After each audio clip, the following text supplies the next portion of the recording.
అంటే ఆపదామపహర్తారం. మనకు జీవనజ్యోతిలో ఆ శ్లోకాన్ని చాలా అద్భుతంగా ఉత్తరావుగొండ తాతగారు ఏం చేస్తారు గురువులు అనేటువంటి జ్యోతు ఆపదల నుంచి పోగొడతారట.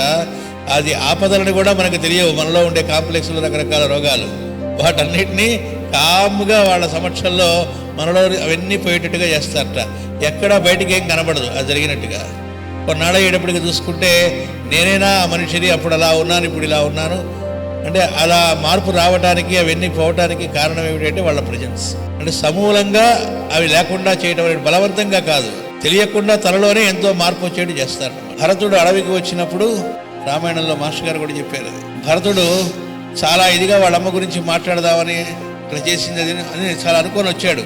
వస్తూనే భరతుడికి మాట్లాడడానికి ముందే ఎట్లాంటి వాడివి, ఎలాంటి మహాతల్లికి పుట్టినటువంటి వాడివి నువ్వు, ఆ తల్లి పుత్రుడివి కాబట్టే ఇలా నా కోసం వచ్చావన్నట్ట.